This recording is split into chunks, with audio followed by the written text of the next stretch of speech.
हाँ जी, अस्सलाम वालेकुम। आज हमारा जो टॉपिक है वो है मुंह के छाले, जो मुंह के अंदर हमारे मसूड़ों के पास या अंदर की जो इनसाइड ऑफ द लिप्स है, इस जगह पर जो छाले निकल आते हैं, उनकी क्या वजह है, उसका सिम्टम क्या होते हैं, उसकी उसका इलाज क्या है, उस पे आज हम बात करेंगे। और ये वीडियो बहुत ज़रूरी है क्योंकि आगे ये गर्मियाँ आ रही हैं और अक्सर जो हमारे लोग हैं वो इस चीज़ को लेके परेशान हैं। सिम्टम्स इसका ये हैं कि इसमें बुखार होता है और दर्द बहुत ज़्यादा होता है। आप कोई चीज़ खा नहीं सकते, कोई चीज़ आप सही से पी नहीं सकते और इसकी कोई स्पेसिफिक जो है वो चीज़ समझ में नहीं आती कि बंदा क्या करे और ये इस चीज़ से मतलब छुटकारा हासिल कर ले जल्द अज जल्द।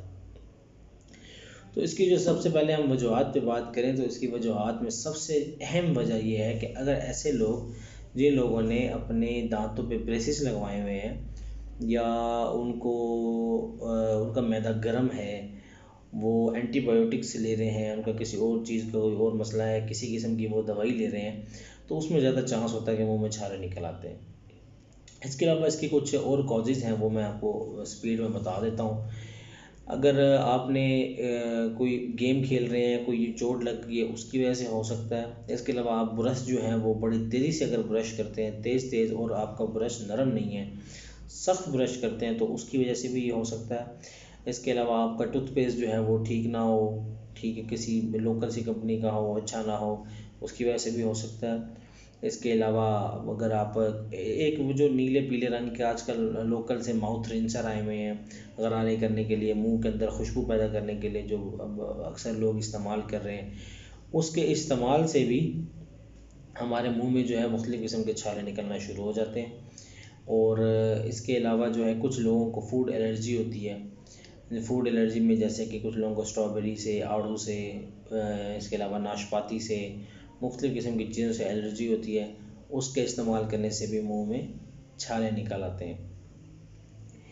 अब जो ख़वातीन में इसकी बड़ी अहम वजह है कि जब वो इनको जब माहवारी आती है, मेंसेस आते हैं, तो मेंसेस में हार्मोनल चेंज होता है। उस हार्मोनल चेंज की वजह से मुंह में मुख्तलिफ़ किस्म के स्पॉट पे जो है वो छाले निकल आते हैं। इसके अलावा जो यंग जनरेशन है हमारी, जो एग्ज़ाम जिनके हैं या जो जॉब की वजह से परेशान है, तो उनके अंदर भी ये छाले निकल आते हैं। और उसकी अहम वजह जो है वो है स्ट्रेस। जो स्ट्रेस लेते हैं या एनजाइटी लेते हैं, तो उनको स्ट्रेस अल्सर डेवलप हो जाते हैं मैदे में भी और मुंह के अंदर भी, ज़ुबान के पास या अंदर वाली साइड पे या पैलेट के अंदर, सॉफ्ट पैलेट पे, या इसके अंदर मसूड़ों पे, या जो हमारे होंठ हैं उनके अंदर वाली साइड पे, जो सॉफ्ट म्यूकोज़ा है वहाँ पे ये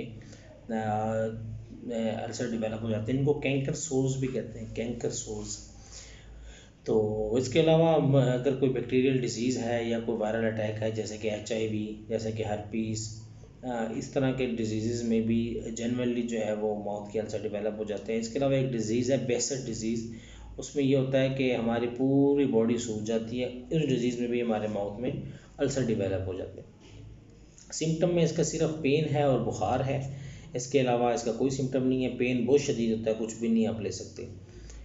और जो इसका ट्रीटमेंट है, ट्रीटमेंट इसका बहुत ही कॉमन है। आपने कुछ चीज़ों में एहतियात करनी है और बाकी उसका इलाज करना है, क्योंकि अगर तो छोटे छोटे अल्सर हैं, छोटे छोटे दाने हैं, तो ये हफ्ते में ठीक हो जाएंगे। अगर बड़े हैं तो ये 2 से 3 हफ्ते ले सकते हैं।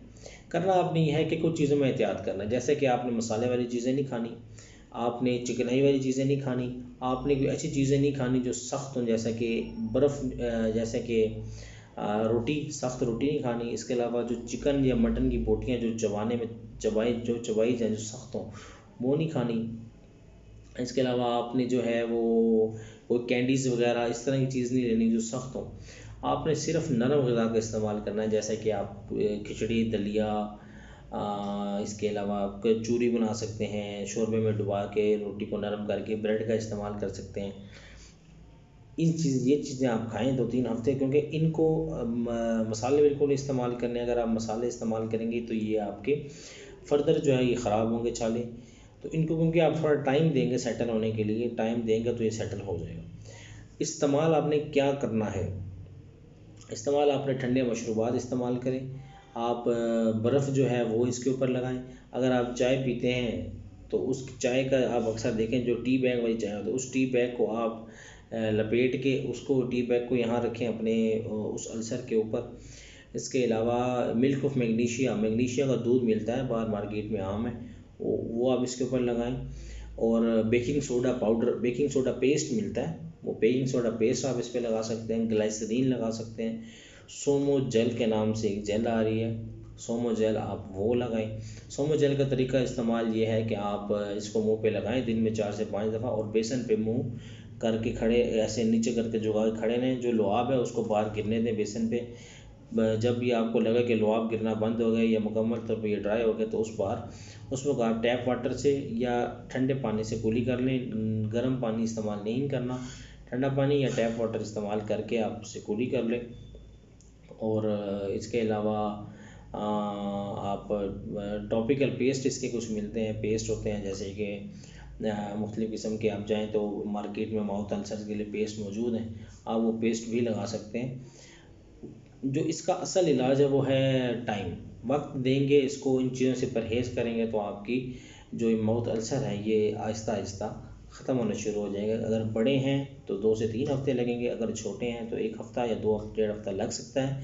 इसमें आपने परेशान नहीं होना, सिर्फ आपने एहतियात करनी है। मसाला जात बंद, चिकनाई वाली चीज़ें बंद, सख्त ग़िज़ा बंद, मैदे को ठंडा होने दें, ये मेडिसिन का इस्तेमाल करें, इंशाल्लाह आफाका होगा। इसके अलावा आप किसी चीज़ पे बात करना चाहते हैं तो आप मुझे कमेंट सेक्शन में बताएं, मैं आपको उस चीज़ पे प्रायोरिटी पे इंशाल्लाह कोशिश करूँगा कि वीडियो बना दूँ। Thank you.